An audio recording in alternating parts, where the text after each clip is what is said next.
Nous allons lire une petite parole d'introduction avant que le frère Billy puisse venir. J'aimerais que l'on puisse aller dans Éphésiens 6, au verset 10 à 18. Éphésiens 6, verset 10 à 18.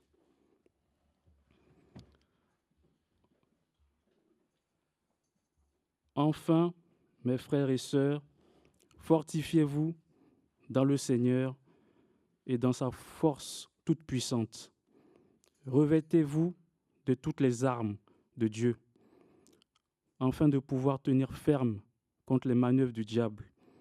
En effet, ce n'est pas contre l'homme que nous avons à lutter, mais contre les puissances, contre les autorités, contre les souverains de ce monde de ténèbres, contre les esprits du mal dans les lieux célestes. C'est pourquoi prenez toutes les armes de Dieu afin de pouvoir résister dans le jour mauvais et tenir ferme après avoir tout surmonté. Tenez donc ferme, ayez toujours à votre taille la vérité en guise de ceinture, enfilez la cuirasse de la justice, mettez comme chaussure à vos pieds le zèle pour annoncer l'évangile de paix. Prenez en toutes circonstances le bouclier de la foi, avec lequel vous pourrez éteindre toutes les flèches enflammées du mal. Faites ainsi bon accueil au casque du salut et à l'épée de l'esprit, c'est-à-dire la parole de Dieu. Faites-en tout temps par l'esprit toutes sortes de prières et de supplications. Veillez à cela avec une entière persévérance et en priant pour tous les saints. Alléluia. Je vais demander au frère Joseph de prier par rapport à ce qu'on a pu entendre. Seigneur Dieu Tout-Puissant, merci pour ces grands privilèges que tu nous accordes, Seigneur, ce soir. Tu nous as réunis, Seigneur. Par ta grâce, nous sommes dans ta maison. Tu as dit là où deux ou trois sont réunis à mon nom, je suis parmi eux. Seigneur, nous te prions de nous accorder ta grâce, Seigneur, de nous bénir, mon Dieu, de nous parler, Seigneur, ce soir, car nous sommes venus à toi, Seigneur Jésus. Transforme nos vies, Seigneur. Transforme-nous à ton image, Seigneur Jésus. Fais nos grâces, corrige-nous, redresse-nous, Seigneur. Transforme nos vies, Dieu Tout-Puissant. Fais nos grâces d'être dans ton royaume et que ton royaume soit en nous. Ouvre tout en toi, Seigneur Jésus. Guéris-nous et nous serons guéris. Sauve-nous et nous serons sauvés, Dieu Tout-Puissant. Seigneur, fais nos grâces d'être prêts, mon Dieu, pour ta venue, car tu reviens bientôt. Prépare-nous, Seigneur, toi-même. Et bénis-nous. Bénis la personne qui va prêcher, Seigneur. Que tu puisses nous parler, Seigneur, à travers la personne. Bénis ces moments, Père Céleste. Ceux qui sont malades, qu'ils soient guéris au nom du Seigneur Jésus. Car par ta meurtrissure, nous sommes guéris, Père Céleste. Bénis-nous tous, Seigneur, nous te les demandons. Au nom du Seigneur Jésus. Amen.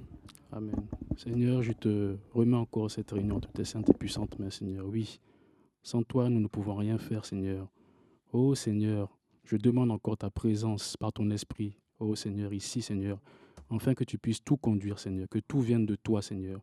Je te confie encore ton serviteur qui aura cette lourde tâche, Seigneur, de prêcher ta parole, Seigneur. Aide-le, fortifie-le, Seigneur, afin que nous puissions recevoir encore de toi, Seigneur. Donne-nous, Seigneur, de ne pas avoir peur. Éloigne-nous tout stress, toute peur, Seigneur, oui. Et que ton esprit puisse prendre place, afin que nous puissions avoir la victoire, Seigneur, en toutes circonstances, Seigneur, oui. Je remets entre tes saintes et puissantes mains encore tes serviteurs, Seigneur, qui ne sont pas là. Sois avec eux là où ils sont, Seigneur. Oh, Seigneur, fortifie-les aussi dans leur ministère, Seigneur. Et sois aussi avec nous ici, Seigneur, je t'en supplie. Marque encore de ta présence, par ton esprit encore, ces lieux, Seigneur. Ta maison, Seigneur. Nous comptons encore sur ta grâce. Dans le Saint nom du Seigneur Jésus-Christ. Amen.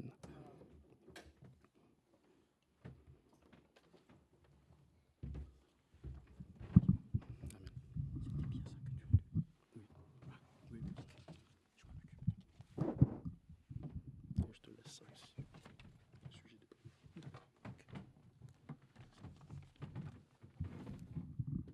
Que le nom du Seigneur soit loué. Alors, nous comptons tous sur la grâce du Seigneur, encore une fois de plus cet après-midi. Nous avons fait le déplacement pour venir écouter la parole de Dieu. Et nous avons confiance que celui qui a mis dans notre cœur de nous déplacer, il aura la capacité de faire quelque chose pour nous. Nous venons avec foi, frères, sœurs. Donc vous avez entendu les nouvelles, les bien-aimés sont en déplacement. Et j'ai cette lourde responsabilité de paître le troupeau. Alors nous comptons sur la grâce de Dieu. Frère Yann a lu Éphésiens chapitre 6, et vraiment que Dieu le bénisse richement. Nous avons besoin d'être entretenus dans ces choses. Alors, nous le reprenons ensemble, s'il vous plaît. Éphésiens chapitre 6, il y a quelque chose qui m'a interpellé là-dedans. Je vais le trouver rapidement. Éphésiens chapitre 6, à partir du verset 6.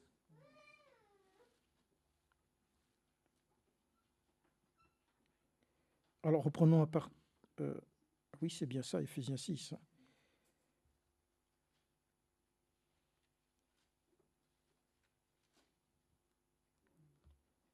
Alors, c'était bien l'armure, hein? Oui, c'est ça. Alors, ou alors, c'est moi qui ne suis pas dans le bon livre. Verset 10. Voilà.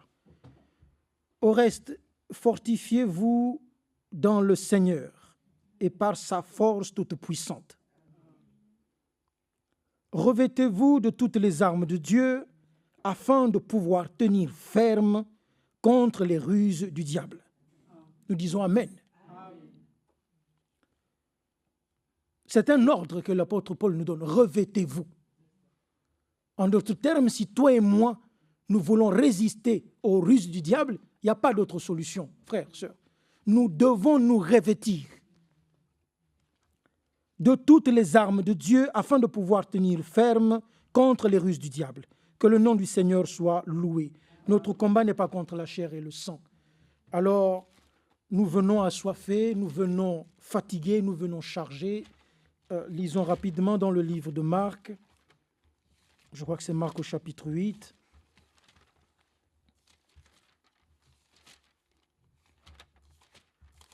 Rapidement, Marc chapitre 8.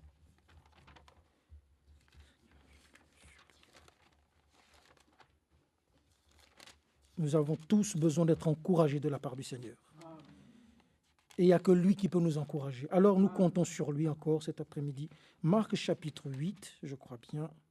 Voilà, à partir du verset 1.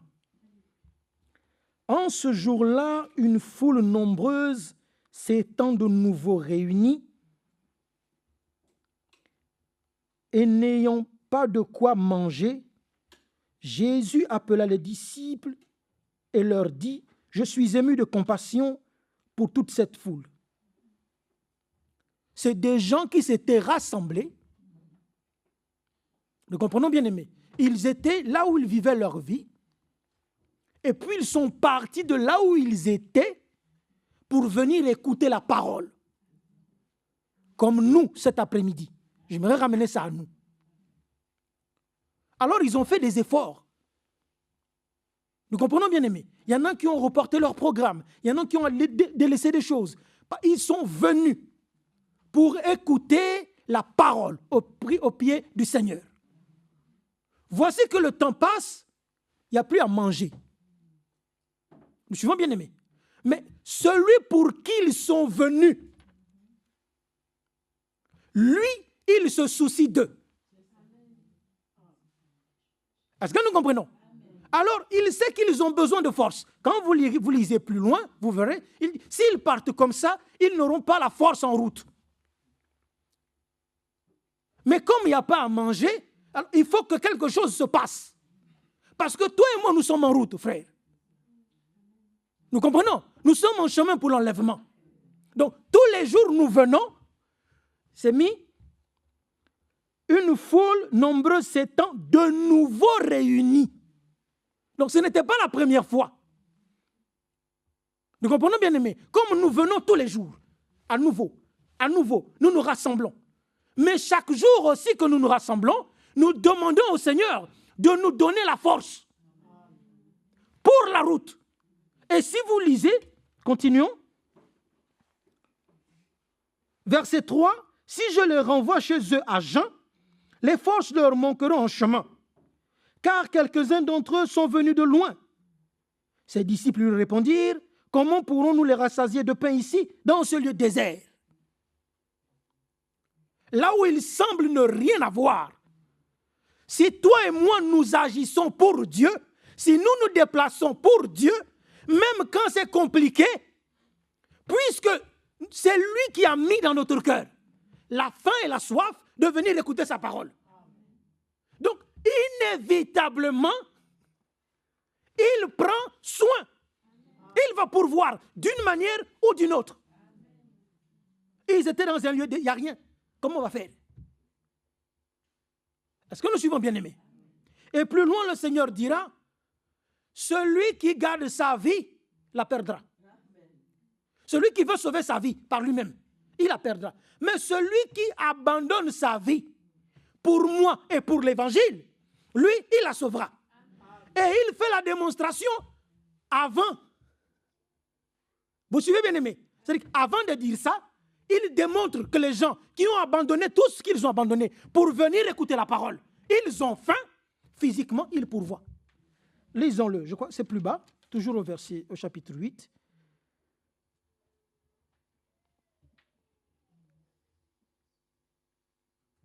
Alors, que je le retrouve rapidement.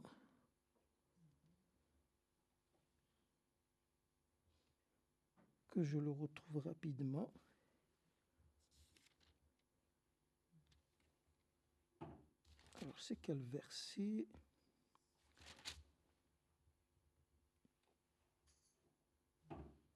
Alors, je suis profondément ému. Puis il quitta, remonta dans la barque, le disciple oubliait de prendre du pain.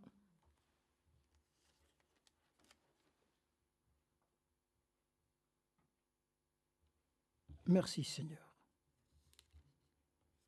Quelqu'un le voit? Parce que chez moi c'est très grand. Verset combien?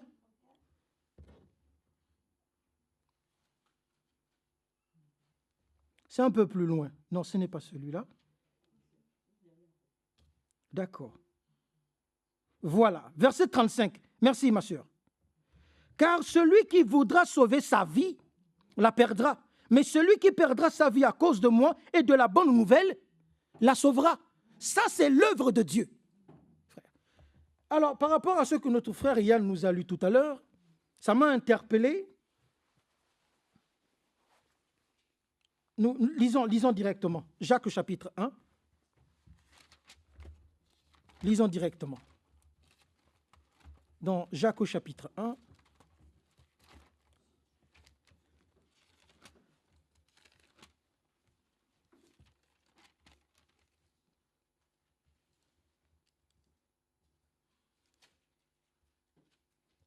Verset 12. Heureux l'homme qui supporte patiemment l'épreuve. Chez moi, c'est écrit tentation, mais ce n'est pas la tentation. C'est l'épreuve. Le mot juste, c'est l'épreuve. Car après avoir été éprouvé, il recevra la couronne de vie que le Seigneur a promise à ceux qui l'aiment. Nous disons Amen. L'autre côté, dans Hébreux 6, on a dit qu'il faut que nous tenions ferme.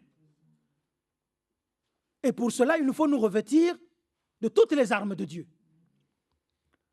Alors, j'avais cette pensée sur le cœur, être patient dans l'épreuve, ou supporter patiemment l'épreuve. Vous comprenez, bien-aimés? C'est à ça que nous sommes appelés, à être patients. Les choses que nous traversons, qui nous éprouvent, nous devons faire face avec patience, avec foi, avec persévérance. Notre Dieu, il travaille comme ça. Il fait une promesse, elle doit s'accomplir. Maintenant, il y a la patience. Dieu et toi et moi, il doit nous mettre à l'épreuve. Dieu, il travaille comme ça, bien-aimé. il doit nous mettre à l'épreuve. Nous le lirons un peu plus loin pour voir sur quoi nous nous appuyons.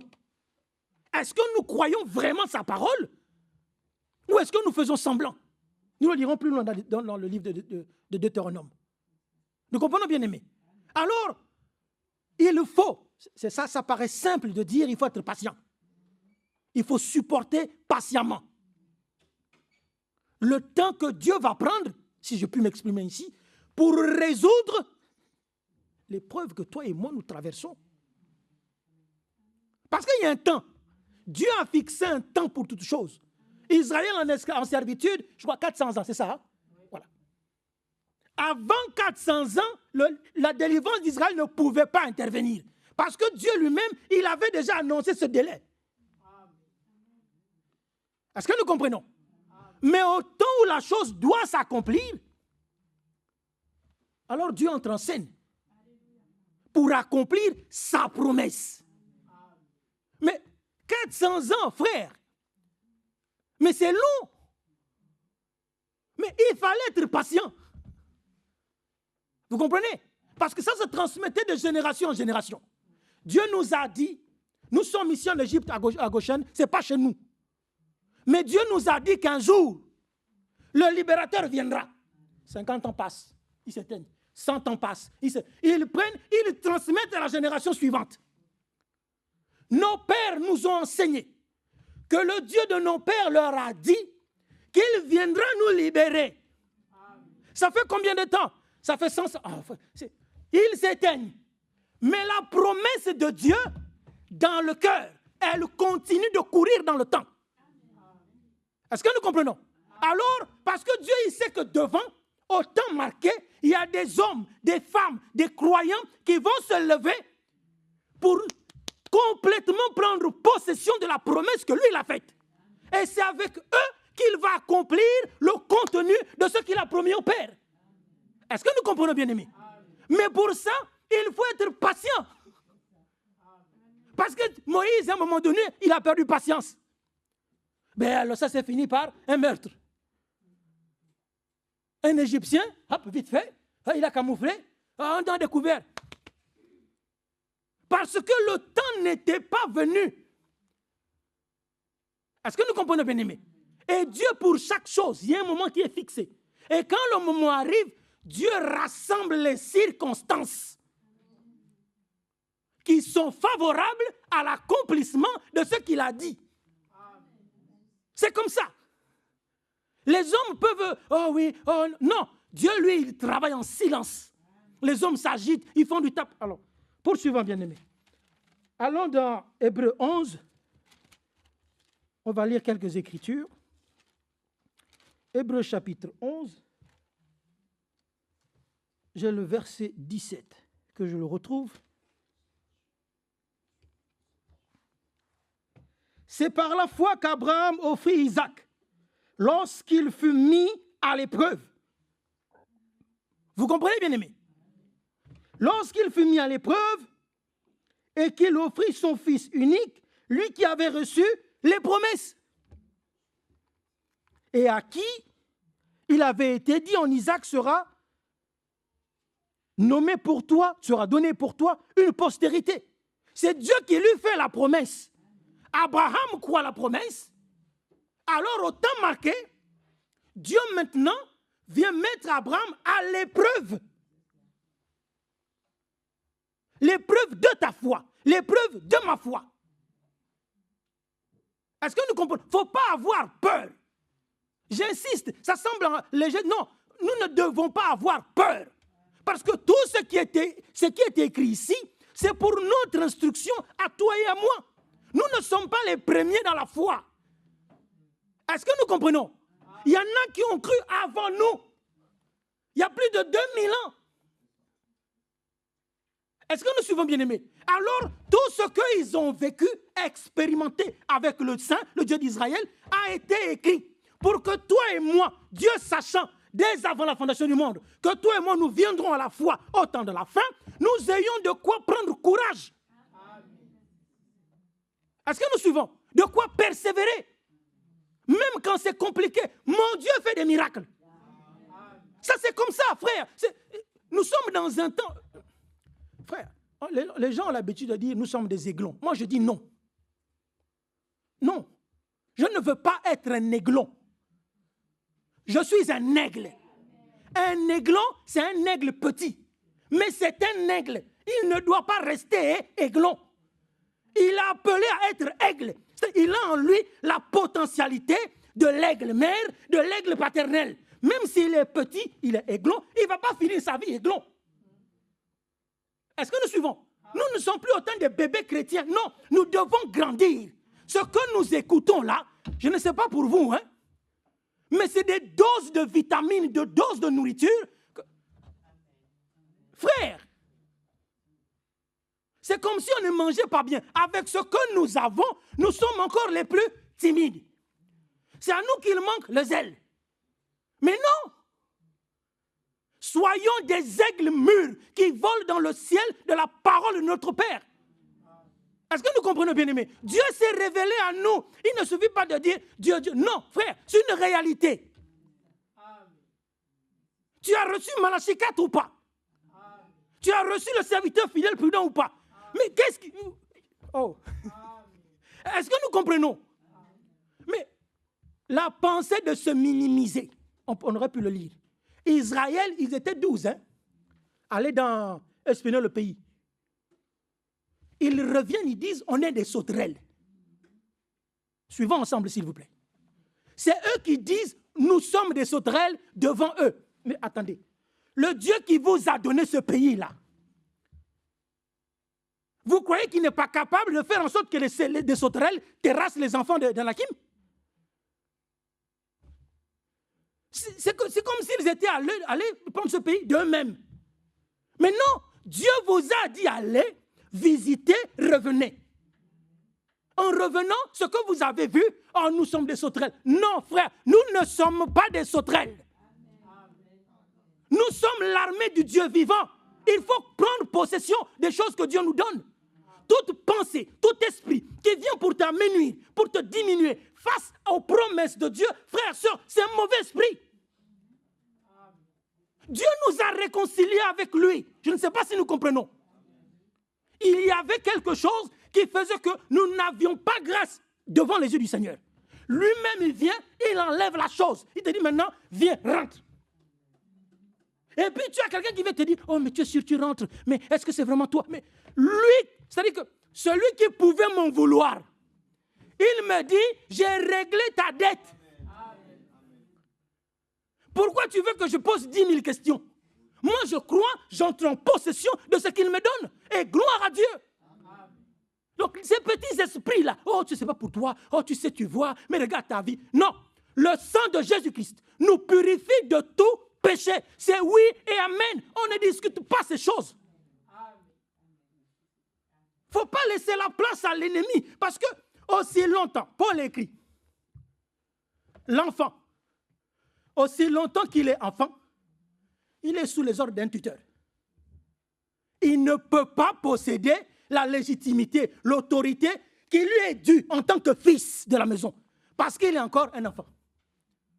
Et tant qu'il se considère enfant, il est soumis à un tuteur. C'est-à-dire que c'est quelqu'un qui décide pour lui, qui commande sa vie.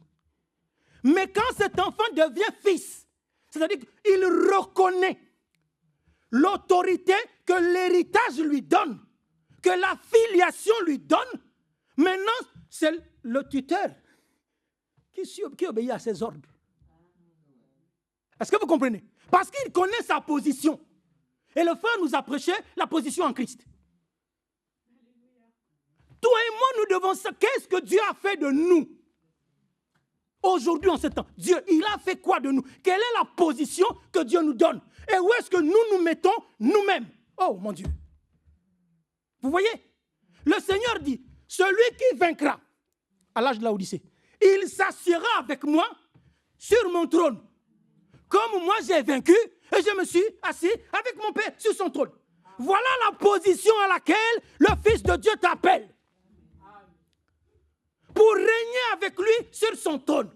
Et toi et moi, nous nous considérons comme des sauterelles. Mais lui qui a dit ça, n'a-t-il pas vu qu'on était des sauterelles?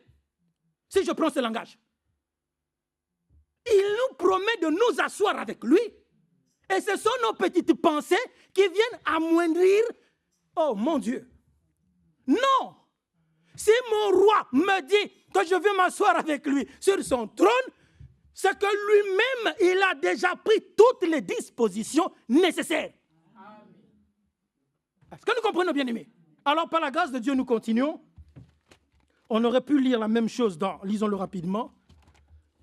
On ne va pas avoir beaucoup de temps. Supportez-moi très, très, très vite. Genèse 22, je crois. C'est quelque part là. Genèse chapitre 22.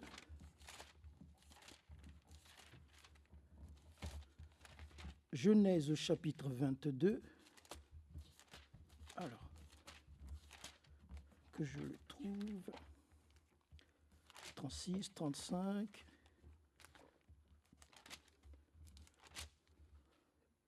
« 22.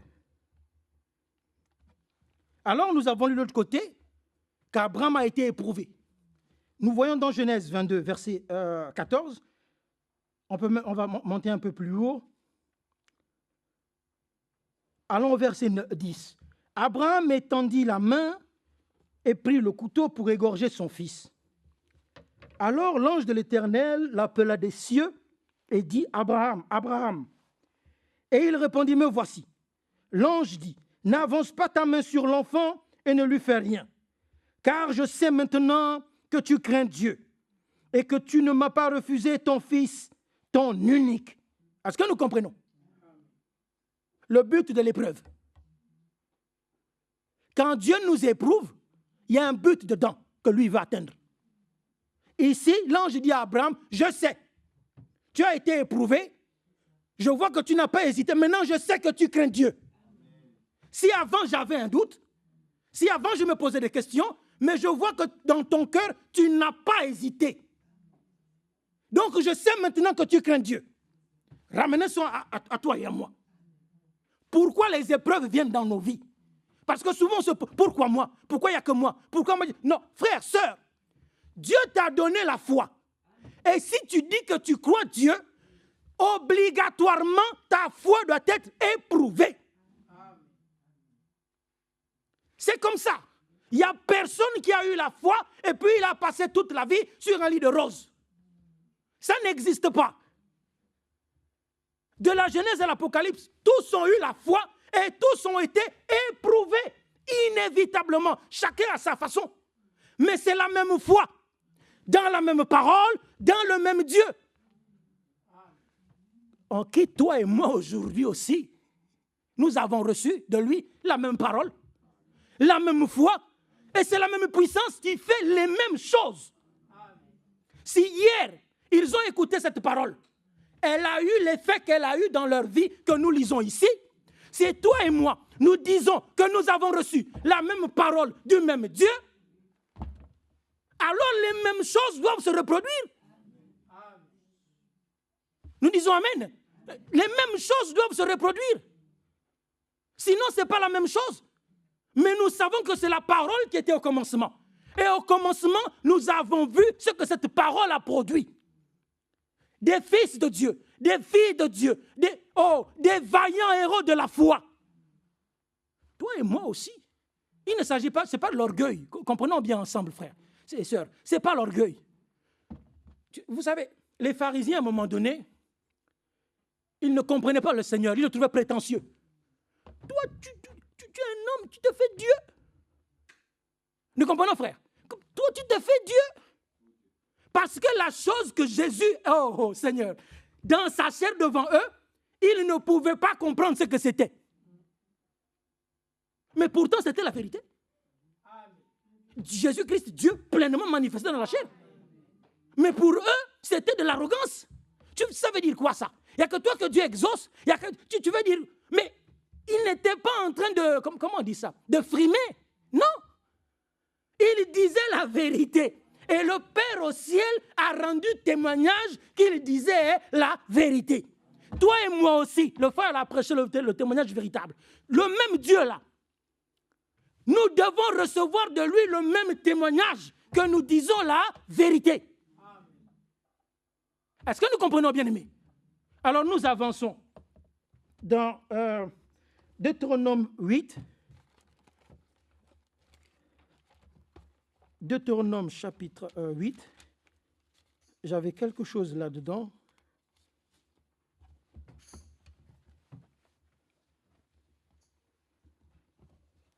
Deutéronome 8.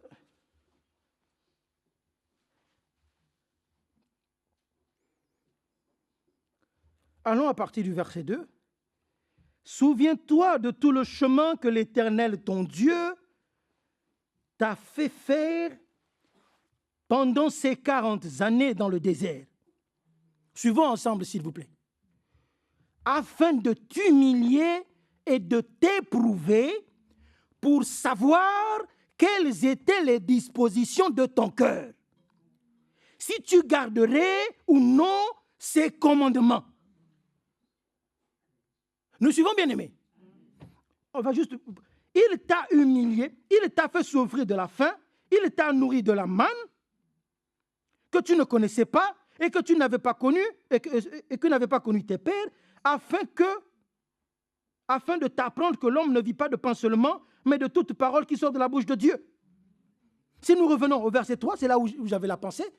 Le but pourquoi Dieu a humilié et fait éprouver Israël. Pourquoi? Afin de faire, c'est-à-dire que pour révéler les dispositions de ton cœur. Dieu, l'outil par excellence qu'il a trouvé, c'est l'épreuve. Parce que l'or, Paul fait le parallèle. Il dit l'or qui est pur, l'or doit être éprouvé pour mettre en évidence sa vraie pureté. Toi et moi, nous qui avons la foi, elle doit aussi être éprouvée pour que les vraies dispositions de notre cœur soient mises en évidence. Le Seigneur dit pour savoir quelles étaient les dispositions de ton cœur et si tu garderais ou non, ces commandements. Il n'y a pas autre chose, frère. Dieu, pour nous faire grandir, il doit nous mettre dans des circonstances. C'est comme ça, frère, sœur. Vous prenez une plante qui grandit dans le désert. Dans le désert, elle a un environnement qui est favorable à sa croissance, là-bas. Si on enlève le désert, vous l'emmenez au bord de l'eau, elle va mourir. C'est parce que les circonstances qui font que la vie en elle soit robuste se trouvent dans le désert. Si vous prenez une plante qui grandit, qui pousse dans la savane, dans le machin, vous l'emmenez, elle va crever. Parce que les circonstances là-bas ne lui sont pas favorables. Et toi et moi, chacun de nous est comme un arbre. Dieu a des conditions spécifiques pour amener ton cœur, mon cœur, à l'endroit où lui, il veut. Et pour cela, il utilise des circonstances qui nous sont éprouvantes. Parce que ton cœur, mon cœur, doit être dans un état où Dieu peut faire ce que lui, il veut faire. Est-ce que nous comprenons? Et nous avons, le frère Manassé l'a dit il n'y a pas longtemps, nous-mêmes, nous avons nos propres plans, nos propres dispositions. Et ça en conflit avec ce que Dieu veut faire pour toi et pour moi. Donc, on a l'impression que les choses n'avancent pas. Il faut changer le paradigme. Nous comprenons, bien-aimés? Il faut changer le paradigme. Bon, Seigneur, maintenant, toi, tu veux quoi? Toi, qu'est-ce que toi, tu veux? Parce que moi, je m'obstine dans une voie. Non. Et sans se rendre compte, on se retrouve à rendre un service en Dieu en dehors de sa volonté. Sans se rendre compte, on s'oppose frontalement à l'œuvre de Dieu. Et les choses prennent du retard. Est-ce que nous comprenons? Parce que les dispositions de notre cœur ne sont pas dans les conditions favorables à l'accomplissement de ce que Dieu veut faire. Donc, il use de patience. On va le lire plus loin. Il use de patience. Pour que toi et moi, nous arrivons là où Dieu veut que nous soyons. Est-ce que nous comprenons? Et dans l'épreuve amène avec elle la foi, la patience, l'espérance, la persévérance, l'amour. Tout ça, ça vient ensemble. Est-ce que nous comprenons, bien aimés? Alors nous poursuivons. Merci Seigneur. Allons dans Hébreux chapitre 6. On va parcourir quelques écritures. Donnez-moi 30 minutes. Hébreux chapitre 6, que je le retrouve. Hébreux 6.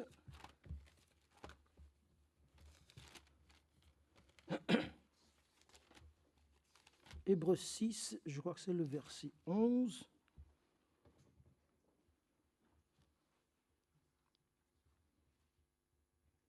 Alors, commençons à partir du verset 9. Quoique nous parlions ainsi, bien-aimés, nous attendons, pour ce qui vous concerne, des choses meilleures et favorables au salut. Verset 10. Car Dieu n'est pas injuste pour oublier votre travail et l'amour que vous avez montré pour son nom. Gardons cela aussi dans le cœur, frère. Tout ce que nous faisons, peu importe tout ce que nous faisons, le frère l'a répété ici plusieurs fois, même quand on vient nettoyer la salle.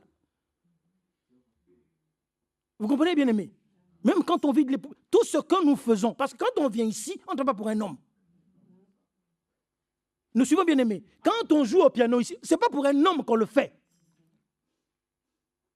Quand on prend son temps pour venir, frère, nous travaillons pour le Seigneur.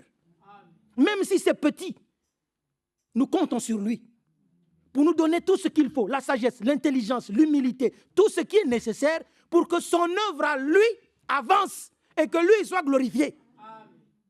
Alors, nous poursuivons. Verset 11.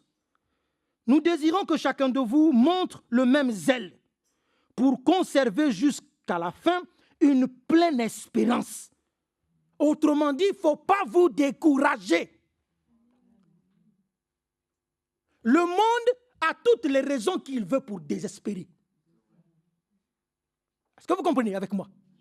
Je ne sais pas comment exprimer ça. Le monde là, les gens qui sont dans le monde là, ils ont toutes les raisons pour déprimer, pour se décourager, pour baisser les bras, pour aller faire les choses qu'ils font.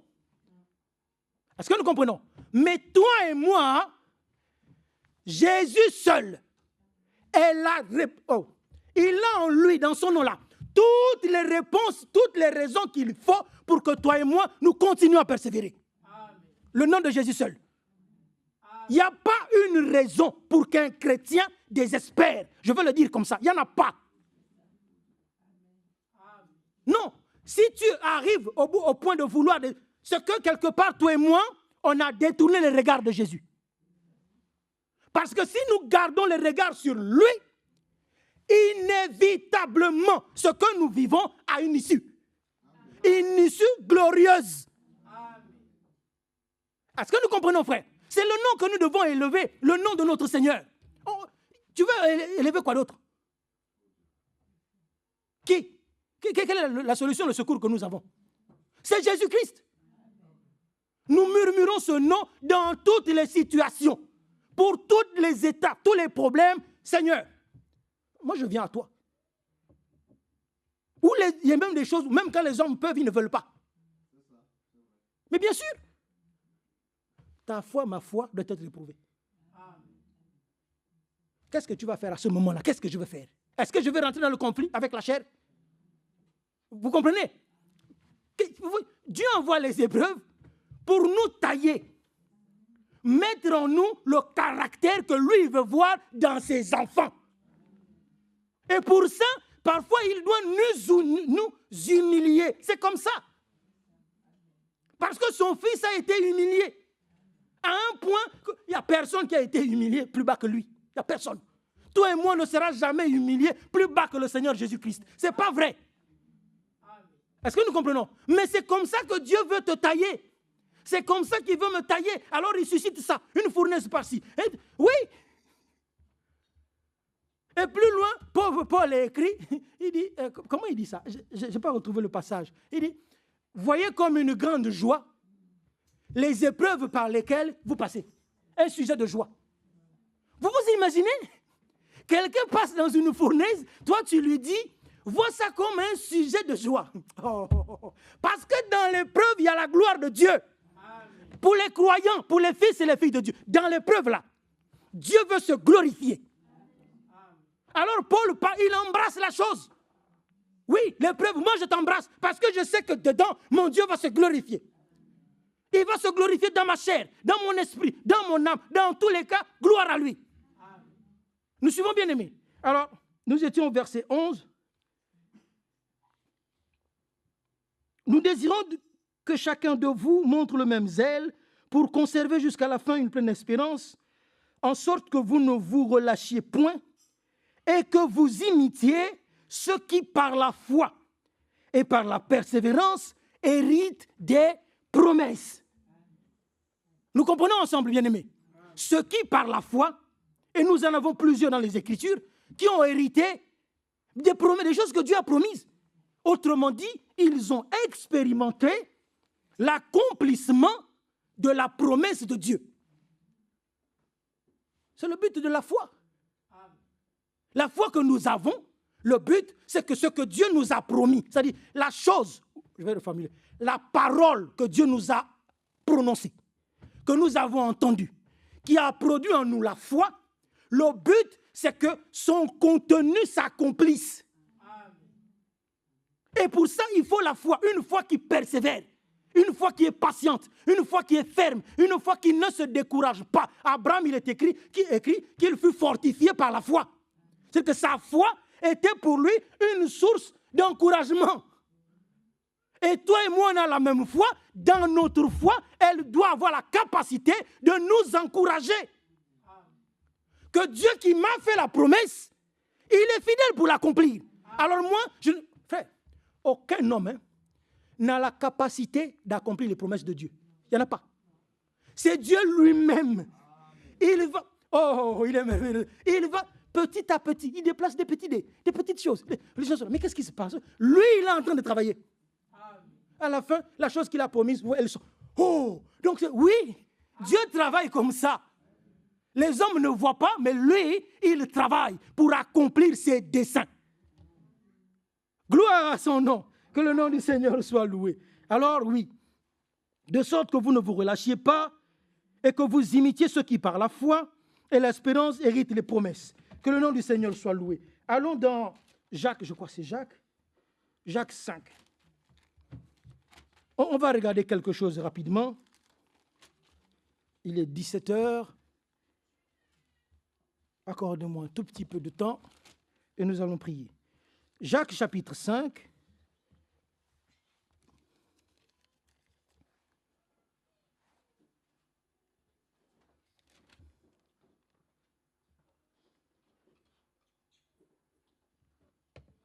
Allons à partir du verset 11.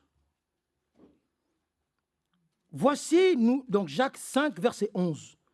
Voici, nous disons bienheureux ceux qui ont souffert patiemment. Vous avez entendu parler de la patience de Job et vous avez vu la fin que le Seigneur lui accorda. Nous suivons, bien-aimés. Qui ne connaît pas l'histoire de Job? Qui ne sait pas ce que Job a enduré? Nous lisons ces choses. On peut voir la fin dans Job 42. Mais la Bible nous dit, vous avez entendu parler de la patience de Job. Comment il a supporté, enduré patiemment toutes les choses qu'il a traversées, que Dieu a laissé venir sur lui. On va dire que Dieu n'aimait pas Job. Donc Dieu n'aimait pas Job, puisqu'il a fait souffrir. On va dire, humainement on peut parler comme ça, mais Dieu, dans cela, il voyait le moyen de se glorifier lui-même. Parce que Job, c'est son fils.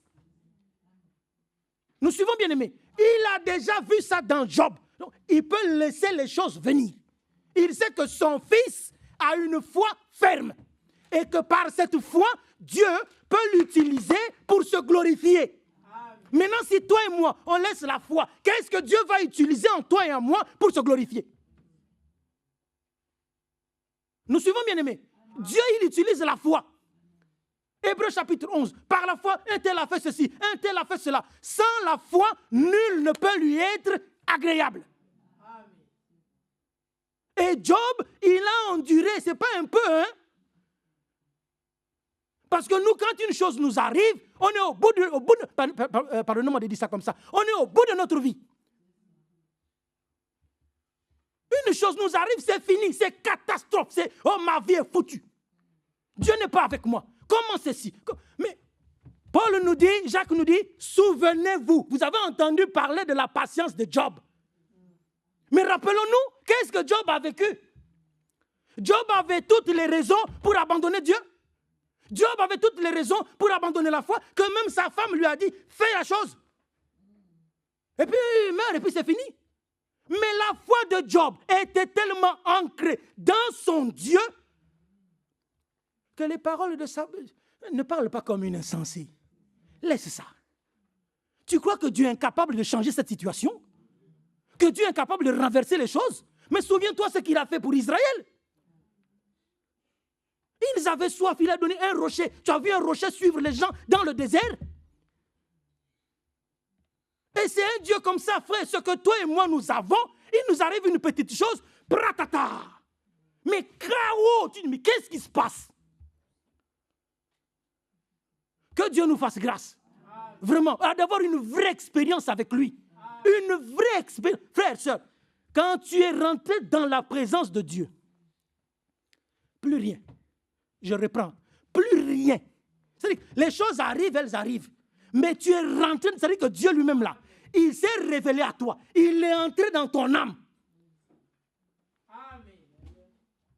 Frère, sœur, ça balance dans tous les sens. Moi et ma maison, nous servirons l'Éternel. Vous faites ce que vous voulez. Je ne voulais pas, mais ça vient, je vais le dire comme ça. Frère Branham, dans la prédication, je crois que c'est, et tu ne le sais pas. Prophète de Dieu, hein, qui en 33, Dieu se révèle à lui. Dieu lui donne son mandat, sa commission. Nous connaissons tous l'histoire. Voilà, je t'envoie avec un message qui peut parler. Dieu lui donne son mandat. Prophète de Dieu, s'il vous plaît. Il a eu tellement d'expérience, j'aurais voulu le lire, tellement d'expérience avec le Seigneur. Et puis un jour, Satan vient lui rendre visite. Il a perdu sa femme. Il a perdu, je crois, son beau-frère ou son grand frère, je ne sais plus. Il a encore perdu quelqu'un d'autre dans la famille. Et sa fille est en train de mourir à l'hôpital. J'insiste, je dis bien prophète de Dieu. Il a expérimenté la puissance de Dieu d'une manière incomparable. Satan vient lui dire, mais mon cher, ton Dieu là, il ne t'aime pas. Hein? Parce que regarde dans quel état tu es. Tu viens de perdre une personne là. Tu viens de perdre une personne là. Ta petite fille, elle est en train de mourir. Les mouches sont partout. Et puis ce Dieu, tu pries, il n'y a rien. Mais Dieu ne t'aime pas. Vous comprenez? Je dis bien le prophète de Dieu. Satan lui parle comme ça. Mais Dieu ne t'aime pas. Tu as dit qu'il guérit. Il guérit les autres, mais pas toi. Tu as dit qu'il fait ceci. Il fait, ce n'est pas pour toi. En fait, ce n'est pas pour toi, c'est pour les autres. Donc il ne t'aime pas. Arrête ce que tu fais là. Frère Branham dit, j'étais à 2 doigts d'abandonner. Parce que ce qu'il disait, je ne dis pas c'est vrai, non, c'est la réalité. Ce n'est pas vrai, mais c'est la réalité. C'est-à-dire que c'est ce que tu vois. Sa femme est morte, c'est un fait. Nous suivons. Sa fille est en train de mourir, c'est un fait. C'est réel, mais ce n'est pas la vérité. Alors, à ce moment, Frère Branham dit, quelque chose s'est élevé au fond de mon cœur. Il dit, vous devez naître de nouveau. Parce que sans la nouvelle naissance, à ce moment-là, tu tombes. Est-ce que nous comprenons? Mais il est prophète de Dieu. Hein? Il a expérimenté Dieu depuis des années. Mais à ce moment-là, il est éprouvé d'une manière tellement... C'est une vraie fournaise.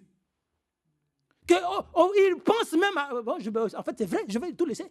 J'arrête l'évangile, j'arrête tout ça. Et puis c'est vrai, Dieu ne m'exauce pas. Mais oui, il a prié, Dieu n'exauce pas. Donc Satan te donne toutes les raisons pour abandonner la foi, pour te décourager, pour retourner dans le monde. Ce qu'il dit, je reprends, c'est réel. Mais ce n'est pas la vérité. Une seule chose est la vérité, c'est la parole de Dieu. Et si ce n'est pas la parole de Dieu, même si c'est réel, moi je ne prends pas. Amen. Mais bien sûr, notre foi est basée sur quoi? La foi vient de ce qu'on entend, et de ce qu'on entend de quoi? La parole de Dieu, elle est écrite où? C'est ici? Jacques chapitre 5, la parole, ou 1 Pierre 5, la parole de Dieu demeure éternellement. 1 Pierre 1, la parole de Dieu demeure éternellement. Cette parole, c'est celle qui vous a été annoncée par l'évangile. Donc c'est tout. Si ce n'est pas la parole de Dieu, garde tes réalités. Moi, je n'en veux pas. Que le nom du Seigneur soit loué. Alors, nous lisions... oui, voilà. Jacques 5, verset 11. Voici, nous disons, bienheureux ceux qui ont souffert patiemment. Vous avez entendu de la patience de Job, et vous avez vu la fin que le Seigneur lui accorda, car le Seigneur est plein de miséricorde et de compassion. Nous pouvons continuer. C'est des choses que nous connaissons. Verset 13, quelqu'un parmi vous est-il dans la souffrance? Qu'il prie. Quelqu'un est dans la joie? Qu'il chante des cantiques. Quelqu'un parmi vous est-il malade? Qu'il appelle les anciens de l'Église et que les anciens prient pour lui. En loignant d'huile au nom du Seigneur, la prière de la foi sauvera le malade. Et le Seigneur le relèvera. Et s'il a commis des péchés, ils lui seront pardonnés. Ces choses sont toujours valables. Nous comprenons, bien aimés, c'est toujours valable. Alors nous continuons. On peut lire rapidement Job 42. Job chapitre 42. Nous avons parlé rapidement de la patience de Job, mais on n'est pas allé dans les détails. C'est juste pour donner un exemple, c'est des choses que nous connaissons. Job 42. Si nous regardons à partir du verset 10, l'Éternel rétablit Job dans son premier état. Nous comprenons, frères, sœurs? Ah, moi je reprends. La patience de Job. On nous a dit, souvenez-vous, vous avez entendu parler. Maintenant, toi et moi, on ne doit plus en entendre parler. On doit voir. Nous suivons. Job a dit, j'ai entendu. Mais maintenant, mes yeux ont vu. Nous aussi, nous devons passer de la foi à la vue, de la promesse à son accomplissement. Ça, il le faut par la grâce de Dieu, frère. Alors, l'Éternel rétablit Job dans son premier état.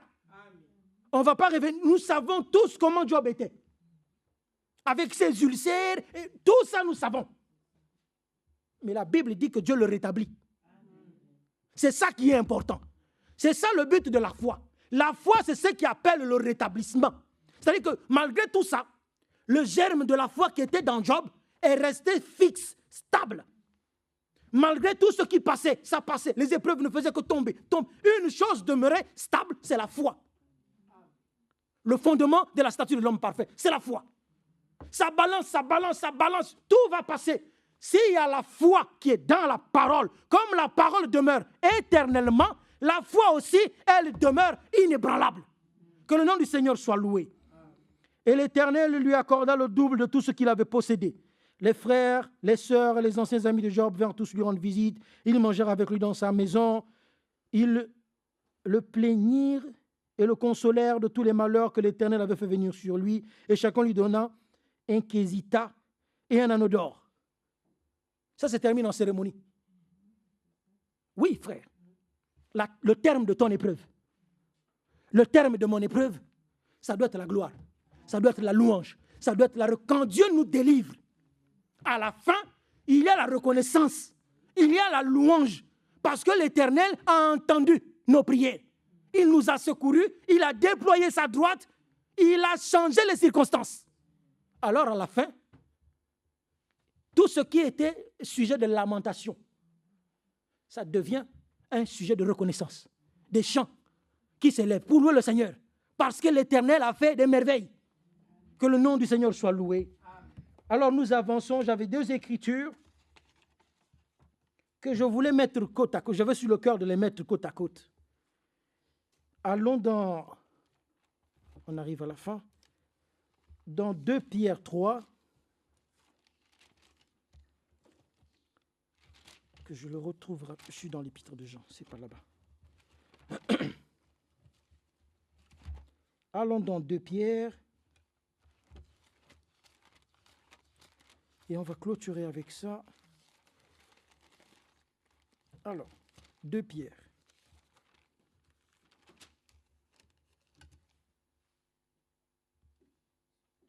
« 2 Pierre 3, à partir du verset 9. Le Seigneur ne tarde pas dans l'accomplissement de la promesse. Ah, je n'ai pas entendu votre amen. Non, le Seigneur ne tarde pas dans l'accomplissement de la promesse. Parce que, comme quelques-uns le croient, il y en a qui croient que Dieu tarde à accomplir ses promesses. Non, frère, non, sœur. Dieu ne tarde pas. On va lire ça avec Habakkuk, chapitre 2, mais avançons un tout petit peu. Mais il use de patience envers nous. Ne voulons pas qu'aucun périsse, mais voulons que tous arrivent à la repentance. Nous comprenons? Ce qui nous semble tarder, c'est-à-dire que là où on a l'impression que Dieu tarde à accomplir une promesse, l'apôtre nous explique pourquoi. Dieu, il ne tarde pas. Lui, il use de patience. Parce qu'il veut, dans son plan, lui ne veut pas que quelqu'un périsse. Donc, il attend. Oh, merci Seigneur. Il attend, il use de patience pour que chacun parvienne à la repentance. Parce que s'il accomplit sa promesse avant, tu n'étais pas repenti. Je ne me suis pas repenti. Est-ce que nous suivons? Ça fait 2000 ans que les autres ont cru, se sont endormis. Si le Seigneur était déjà venu, même frère Franck le dit, il dit, si le Seigneur était venu en 77, comme les gens ont pronostiqué, nous serions, peut-être que Sœur Evelyne, elle croyait déjà à ce temps, mais nous, on n'était même pas nés. Vous comprenez bien aimé? Donc Dieu, lui, il a son temps et il use de patience. Il a promis et il attend. Nous le verrons avec Habakkuk plus. Il use de patience. Pour que toi, oh gloire à Dieu. Pourquoi? Parce que toi et moi, nous devons te ramener dans les conditions de la repentance. Il faut. Il y a la promesse de bénédiction, il y a la promesse de malédiction. Nous sommes héritiers de bénédiction de Dieu. Amen. Donc, pour que Dieu les accomplisse, nous devons être dans des conditions où Dieu peut répandre sa bénédiction. Amen. Est-ce que nous comprenons? Mais quand le cœur est là-bas, la tête est là-bas, les machines là-bas, tout est sans dessous, sans... Non, ce n'est pas un corps qui est uni. Non, Dieu ne peut pas répandre. Non, il attend, il use de patience. Pour que chaque cœur soit ramené dans la position juste. Nous l'avons lu dans Deutéronome. Chaque cœur soit positionné juste. Les pensées de cœur soient changées, transformées. Les âmes soient régénérées. Alors, Élie n'a pas prié comme ça. Au Mont Carmel. Il ne s'est pas levé et puis il a dit, bon, maintenant je vais prier. Non. Il a examiné les choses d'abord. Il a pris le temps. Il a regardé. Qu'est-ce qui est bien placé? Qu'est-ce qui n'est pas bien placé? Il a remis d'abord de l'ordre. Nous suivons. Toutes choses étaient conformes à la vision que Dieu avait. Alors maintenant, quand il prie, Dieu et lui sont d'accord. Oh, Seigneur Jésus-Christ. Dieu et lui sont d'accord. C'est-à-dire qu'il est dans la vision de Dieu. Alors quand il prie, Dieu dit c'est ça. Pourquoi le sacrifice d'Abel a été agréé? Abel n'était pas là quand le Seigneur a pris les animaux en Éden. Abel était dans la vision de Dieu. La vision que lui-même il a accomplie dans la Genèse et ce qu'il allait accomplir plus tard dans le temps. Chacun devait avoir un agneau. Quelque chose devait mourir. Et puis Dieu, quand il voit le sacrifice d'Abel, il voit son propre fils. C'est-à-dire, oh, gloire à Dieu. Abel a la révélation de la Genèse à l'Apocalypse, qu'il faut le sang, il faut l'agneau innocent. Alors quand Dieu voit ça, il dit, mais il a tout compris. Est-ce que nous voyons la chose? Alors maintenant, oui, moi j'agrée son offrande.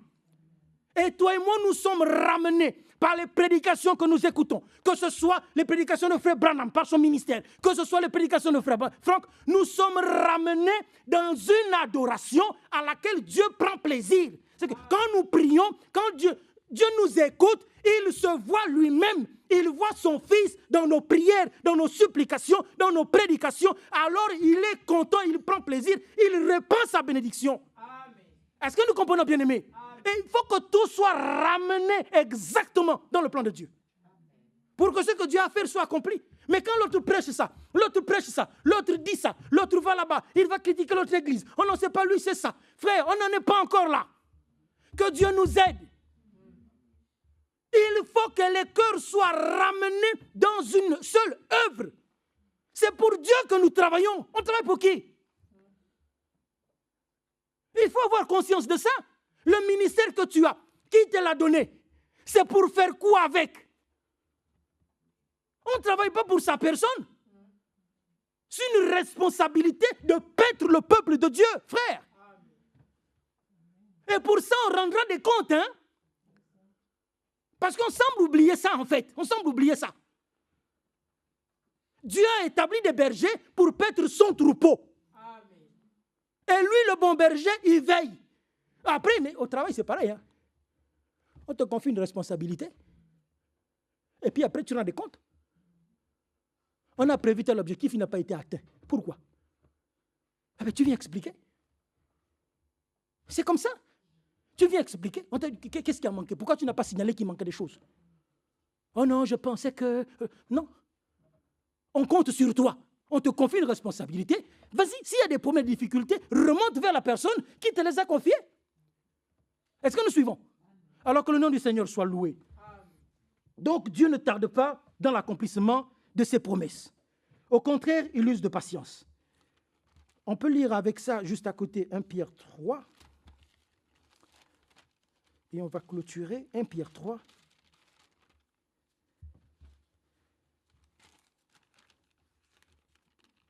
Alors le verset 20.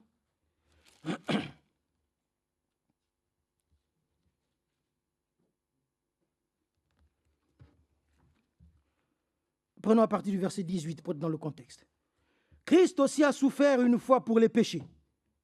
Nous disons oui, amen. L'affaire du péché, elle est réglée. Ça, c'est quelque chose qu'il faut ancrer dans son cœur. C'est réglé. Que Dieu soit loué. Lui juste pour des injustes, afin de nous ramener à Dieu.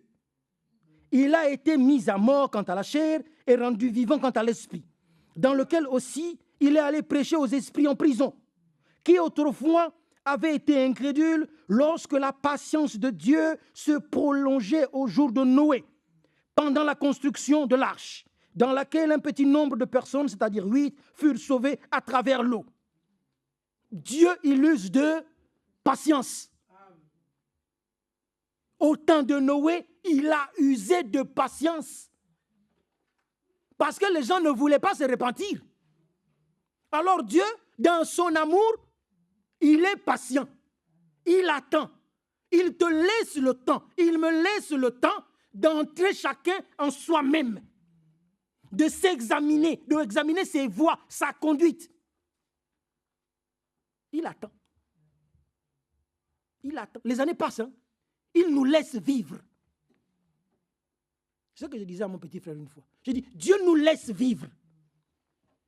Parce que lui, en te laissant vivre, lui, il veut, la seule chose qu'il voit, c'est la repentance. En Jésus-Christ. C'est la seule chose qu'il voit. Donc il attend, il te laisse vivre. 15 ans, 10 ans, 50 ans, 60 ans, 70 ans. Quand tu arrives au bout, malgré tout le temps qu'il t'a laissé là, mépris de sa parole. Qu'est-ce que tu veux? Le temps est arrivé. Bon, le temps est... Tac, réveil est fini. Au suivant. Dieu, il use de patience. C'est un fait dans toute la Bible. Poursuivons. J'ai Ecclésiaste 8. pour mettre avec ça en relation, ce que j'annonçais au début, Ecclésiaste chapitre 8, que je le retrouve rapidement, Ecclésiaste, ça c'est les cantiques, Ecclésiaste chapitre 8, on va lire quelque chose. Ecclésiaste 8, verset 11.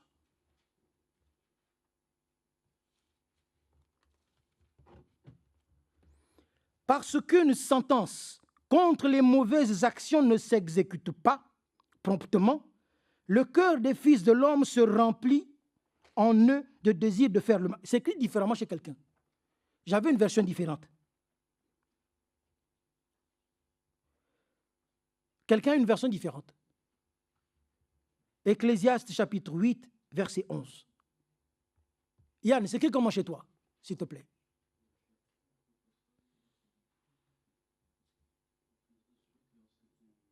Verset 11. En effet, la sagesse vaut mieux que les perles, elle a plus de valeur que tout ce qu'on pourrait désirer. C'est Ecclésiaste 8? Oui. 8.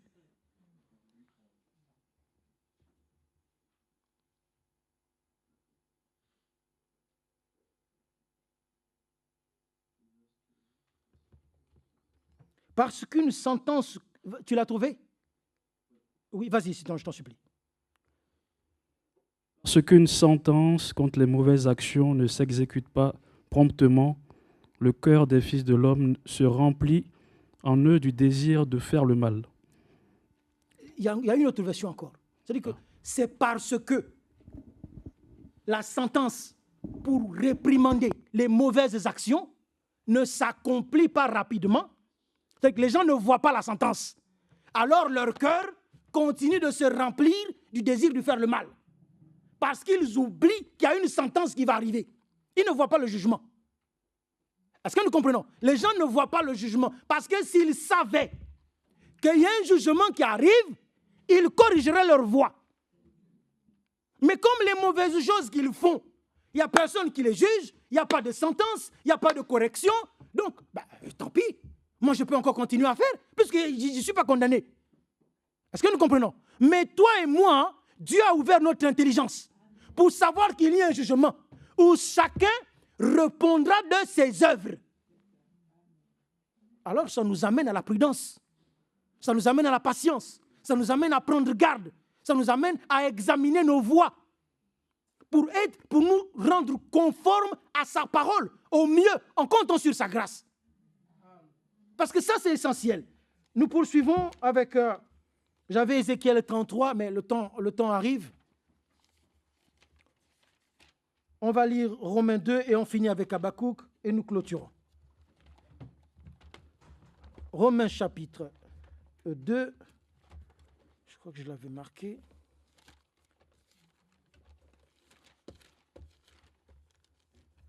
Romains 2, je crois que c'est ça.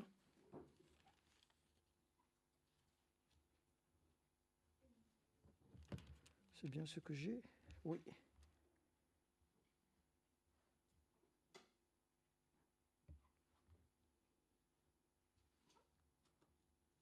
C'est cela. Allons à partir du verset 2. Nous savons en effet que le jugement de Dieu contre ceux qui commettent de telles choses est selon la vérité. Et penses-tu, ô homme, qui juge ceux qui commettent de telles choses et qui les fait, que tu échapperas au jugement de Dieu? Voilà, c'est là où je voulais en venir, verset 4. Où méprises-tu les richesses de sa bonté, de sa patience et de sa longanimité, en ne reconnaissant pas que la bonté de Dieu te pousse à la repentance? Amen. Ça fait écho au verset que nous venons de lire dans l'Ecclésiaste. Pour nous, les bontés de Dieu envers nous nous poussent à la repentance. C'est très important, frères, sœurs. Ce que Dieu fait pour nous doit nous amener à être reconnaissants, à nous humilier, à nous repentir. Nous comprenons, bien-aimés? Ces bontés, les bontés de Dieu n'ont pas de but pour nous, nous pousser vers l'orgueil ou vers... Non, l'arrogance, c'est pas ça. vers l'endurcissement du cœur. Ce n'est pas ça du tout. Dieu nous fait grâce. Ailleurs, il est écrit, tu pardonnes pour qu'on te craigne. Et Dieu, il déverse ses bontés sur toi et sur moi pour que tout ce qu'il fait nous amène à la repentance, pour nous attacher à lui et ne plus retourner dans les choses desquelles il nous a délivrés, desquelles il nous a fait grâce. C'est pourquoi il disait à cette femme, le frère me l'a prêché la fois dernière, va et ne pêche plus. Parce que moi, Dieu, je t'ai délivré d'une chose. C'est un témoignage de bonté. Aucun de nous n'a mérité quoi que ce soit de la part du Seigneur. Rien du tout. Mais lui, dans son amour, il a déversé ses bontés. Nous l'avons lu. Jésus-Christ est mort pour nos péchés. Alors il nous délivre de là. Ça ne doit plus être un prétexte pour continuer à... De toute façon, Dieu va me pardonner. Non, frère. Non. Dieu use de bonté pour qu'on le craigne. Il nous pardonne, il nous délivre, il nous relève, nous console, nous guérit, nous soutient. C'est pour qu'on le craigne. Que le nom du Seigneur soit loué. Nous terminons avec l'écriture d'Habakkuk. Je vous disais qu'on mettrait ça en rapport avec 2 Pierre 3 que nous avons lu. Habakkuk 2. Alors, je l'avais là quelque part. On a Naoum. Voilà, après Naoum, c'est Habakkuk. C'est des choses que nous connaissons. L'Éternel m'adressa la parole et il dit, écris la prophétie, grave-la sur des tables, afin qu'on la lise couramment. Car c'est une prophétie dont le temps est déjà fixé. Elle marche vers son terme et elle ne mentira pas. Nous suivons. Amen. Si elle tarde, attends-la, car elle s'accomplira certainement. Amen. Mais ailleurs, ce que nous avons lu dans 2 Pierre, il nous est dit que le Seigneur ne tarde pas dans l'accomplissement de ses promesses. Et nous avons lu pourquoi. Ici, l'homme de Dieu nous dit que si la promesse tarde, si toi tu as l'impression que ce que Dieu a promis tarde à venir, il faut l'attendre. Nous suivons, bien-aimés. Parce que Dieu, il use de patience. Il sait que ce qu'il a promis, il va le faire. Donc, si toi tu vois que ça tarde, ne te précipite pas. Attends, reste patient. Parce que Dieu aussi, il est patient. Il va accomplir ce qu'il t'a promis au meilleur moment. C'est ça qu'il faut croire, frère, sœur. Ce que Dieu t'a promis là, où tu es en train de te... Non. Ça ne tarde pas. Comment dire, l'accomplir maintenant, ça ne te fera aucun bien. Est-ce que tu seras en capacité de gérer? Non. Donc, il faut que tu sois dans l'état où tu es en capacité, comment dire, d'apprécier, de savourer l'accomplissement de la promesse de Dieu, d'être utile. Alors, il attend. Ce n'est pas que la promesse, vous comprenez la pensée? Dieu prend son temps.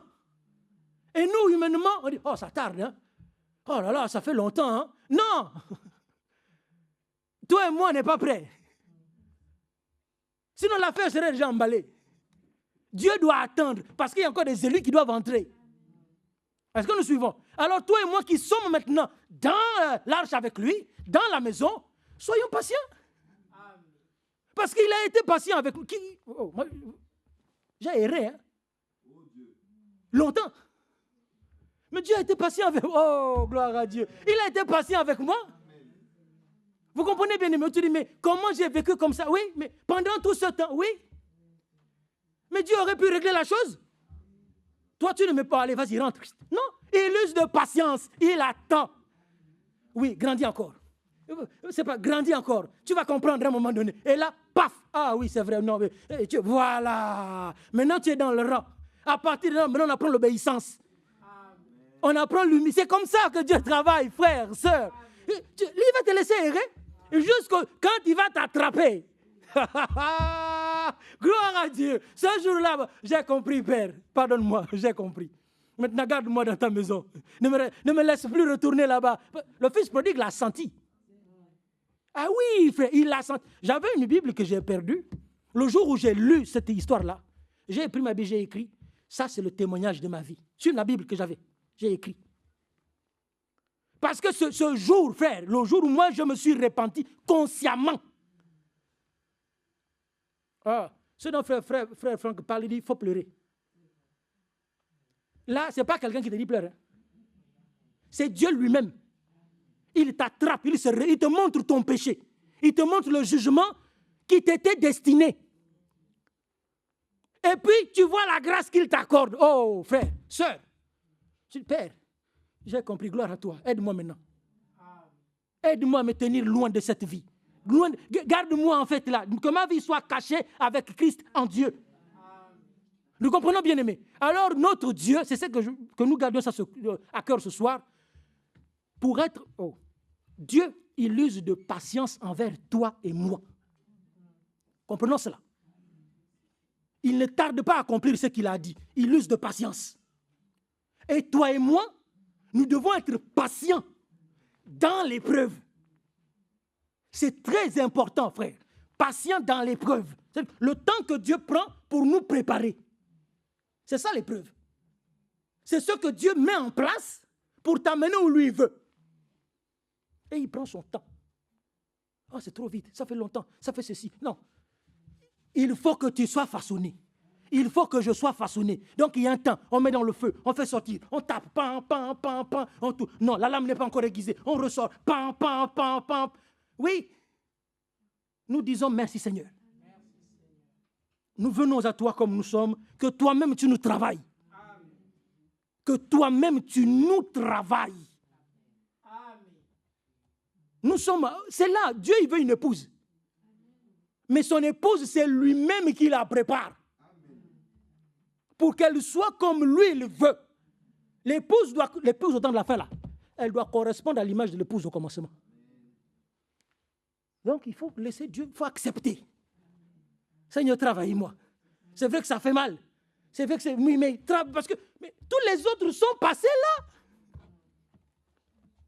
Paul dit, comment échapperons-nous au jugement auquel les autres ont eu part?